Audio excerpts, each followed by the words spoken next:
Hey guys, Harry Thomas here, and welcome, ladies and gentlemen, to my ranking of the Warner Brothers properties. I did take a temporary break from ranking videos. Well, that period has now come to a close as ranking videos are officially back, and with the two Warner Brothers blockbusters are being released recently. First, Space Jam: A New Legacy and The Suicide Squad this Friday, July 30th. I thought I would share with you guys what are my personal favourite and least favourite Warner Brothers properties.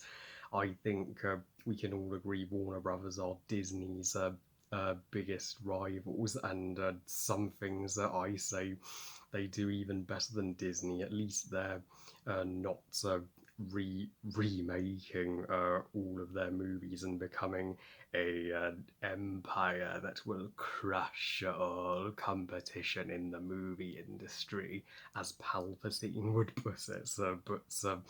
But yeah, Warner Brothers, I think, are underrated in comparison to Disney, and they they define my childhood equally as much as Disney did.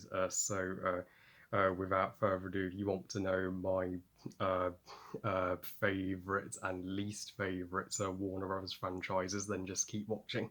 At number 10, the MonsterVerse. The MonsterVerse franchise is the one Warner Brothers franchise I have never been monsterly hyped for, and has the most movies that I give mediocre ratings to, especially Godzilla 2014, which is the most boring Warner Brothers movie period. Godzilla is literally only in that movie for 15 minutes. That is pathetic. That's not good enough. Though uh, Kong Skull Island, while a tad overhyped, was a little more like it, as at least it's was not telling the origin story of King Kong all over again, and Brie Larson is is always a bonus in a movie in my eyes. But even that movie completely pales in comparison to the Peter Jackson King Kong.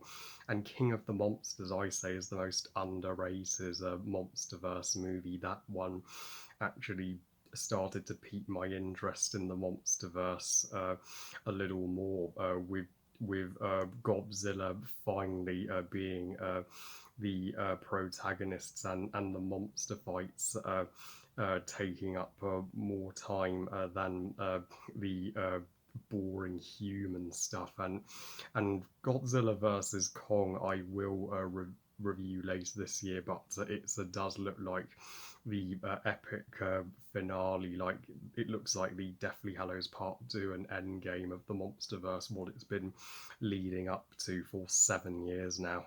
Number 9, Pacific Rim. What's even cooler than seeing a humongous lizard and ape beat the living daylights out of one another?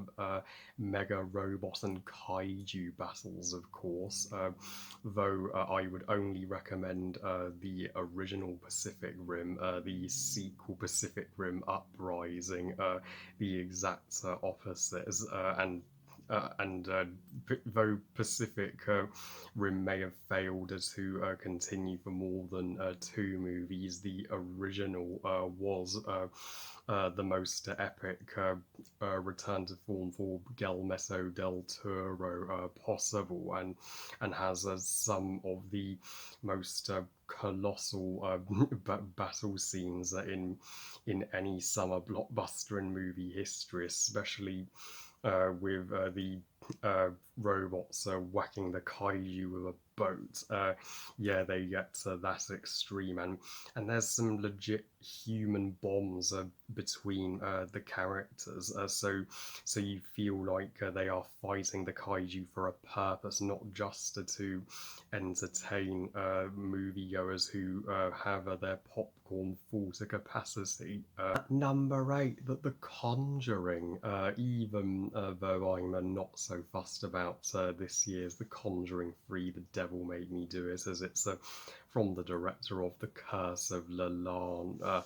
Rora, one of the worst in this franchise, and everybody has been hailing Conjuring 3 as the weakest of the main trilogy, and plus without James Wong, of course it's going to feel inconsistent from its two predecessors, but the first two Conjuring movies are just enough to one of the most legit horror movies of the 2000s that make me afraid to turn out my night light at night.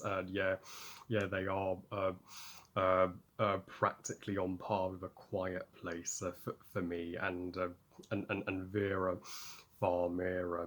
I'm so pleased as she has finally found a franchise that she can stick with, because before this she's just done mainly standalone movies, but she has stuck with the trilogy throughout. And number 7, The Matrix. Say what you will about the Matrix Revelations, but you can't deny the first two Matrix movies are absolutely magnificent on every level, and this is the only Keanu Reeves performance and movie that I love, and the entire concept of a sci-fi action thriller that makes you really question is your life determined by fate, or are you in control of it? And the blue pill and red pill scene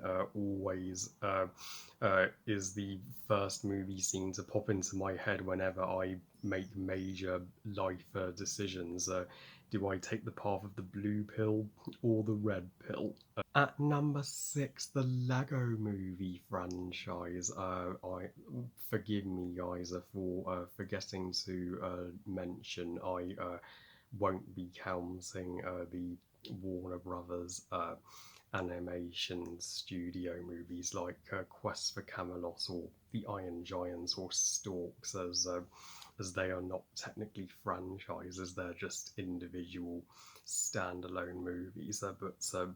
But the Lego Movie got sequels and spin-offs, so that counts as a franchise. And you all know how much I adore the Lego games, but what's even better than Lego video games? Lego movies, of course, and unlike Playmobil the movie, it actually has awesome characters, Emmett, Wildstyle, Unikitty, and let's not forget Batman. Just everything is awesome about the first two Lego movies, with Lego Movie 2 being my personal favourite, and Lego Batman movie being the most underrated Batman movie ever made. I mean, it's inspired me to microwave a lobster one day. Sure, Lego Ninjago movie is the one piece of the Lego puzzle that didn't quite fit in with the rest, but the day the Academy recognises a Lego movie as art will be an awesome one. Okay, on to the top 5. At number 5, Scooby Doo, where are you? Yep, Scooby Doo is no question the top dog of Hanna-Barbera, and one of the earliest and longest running Warner Brothers franchises, dating back to 1976 with the original show Where Are You? Though what's new, in my humble opinion, is the best Scooby-Doo show, even even if the Scooby Doo franchise does have its stinkers, with Shaggy and Scooby Doo Get a Clue being the worst of them all, especially with the most disgraceful theme song I've ever heard for a TV show, and Scuba last year was the most crushing disappointment of any movie in 2020. Most of the movies are flat out superb, particularly the two Raja Goshnell live action ones, which are a definitive piece of my childhood, and Daphne and Velma and Scooby Doo on Zombie Island. I just I will never lose my taste for a Scooby snack. At number 4, Looney Tunes. Yes, some of you may be shocked to see that I put Looney Tunes above Scooby Doo, but only a smidge above Scooby Doo, because the Looney Tunes cracked me up more than any other cartoon as a kid, and Chuck Jones creators the cartoon that's put Warner Brothers on the map, in my personal opinion. I cannot think of a single human who doesn't love Bugs Bunny, who doesn't love Daffy Duck, Sylvester Tweety, Taz, Porky Pig, Granny, Yosemite Sam, Pepe Le Pew, and I can't think of a single Looney Tunes cartoon or movie I haven't seen. I could name them all, including the spin-off shows like Duck Dodgers. And while we've still yet to see a Looney Tunes movie that I rate a perfect 5 stars, Back in Action is the closest to a good one that they have gotten. Daffy Duck is my absolute favourite. I always rush back to watch his cartoons at the speed of the Roadrunner, as if the Roadrunner was running from his life from Coyote. And that's all, folks. At number 3, Middle-earth. I was initially just going to say the Hobbit trilogy, as I only thought that was the Middle-earth property that Warner Brothers helped MGM and New Line and Wignut Films make. But then somebody pointed out to me on Twitter, thank you so much to that person, that's New Line is owned by Warner Brothers, so technically Warner Brothers had a hand in bringing The Lord of the Rings to the big screen too. Sure. All moviegoers will argue that the Lord of the Rings trilogy tops the Hobbit trilogy, but I think both trilogies deserve respect, and both are the two most flawless book to movie adaptations of J.R.R. Tolkien's works, and it is one of the most precious fantasy franchises to me, and always will be. These movies have some of the most jaw-droppingly gorgeous landscape shots in any fantasy movie, and will certainly want to make you book a trip to New Zealand the very millisecond you see them. They are some of the most epic movie projects in history, and they were a bitch to make, and nobody knew they were ever going to work. But Peter Jackson showed all of the naysayers wrong, and he really he truly deserved Best Director and Best Picture for The Return of the King, which is the king of the genre. At number 2, the DCU. This is a superhero cinematic universe that I will always prefer over the MCU.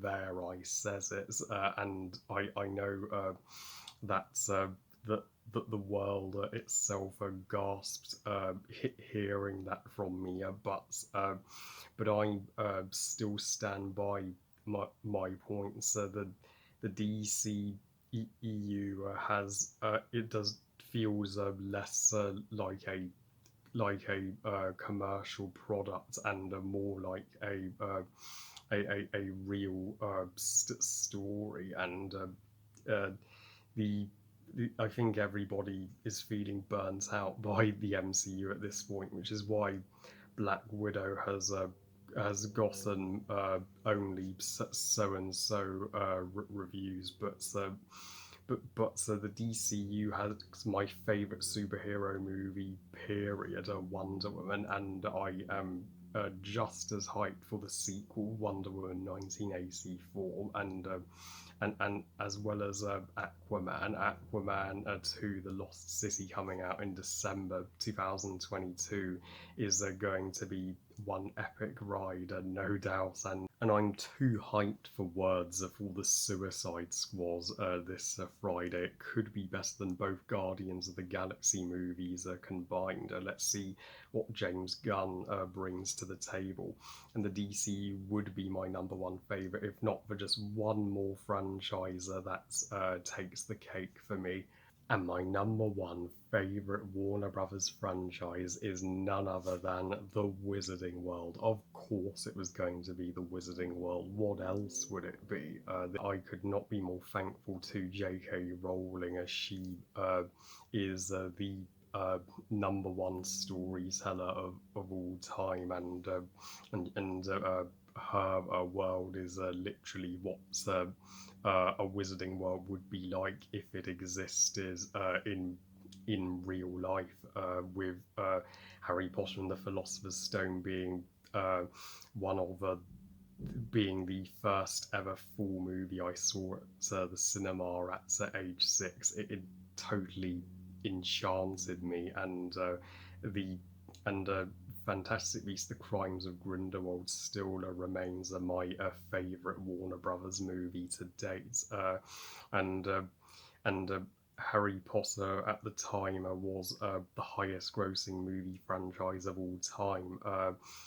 before it was the biggest money maker before the MCU came along. So before Disney, Warner Brothers were the box office champs, though Aquaman grossed $1 billion, and so did The Hobbit: An Unexpected Journey. So Warner Brothers are still not doing too badly for themselves, and the Harry Potter franchise is one of the few franchises to last 10 years with the exact same cast, and that could be the case for the Fantastic Beasts movies too, given how long it's taking to make the third movie. How does Aquaman 2 get a title before Fantastic Beasts 3, and that movie comes out 5 months after Fantastic Beasts 3, but still, I am beyond eager to see how the Fantastic Beasts series does wrap up, and I will happily visit the making of Harry Potter studio tour at Leavesden again and again for the rest of my life, because that is the greatest studio tour I have ever seen in my life. So I am proud to raise a toast of a butterbeer to the Wizarding World, and proud to call the Wizarding World the number one best Warner Brothers franchise. Well, I love you guys. Thank you for watching. I hope you guys enjoyed this ranking. And what would your personal ranking be of the Warner Brothers properties? Please comment and let me know. Please like this video and subscribe. Please follow on Twitter and on Instagram. And I'll see you next time. And remember, movies are us. Bye, guys.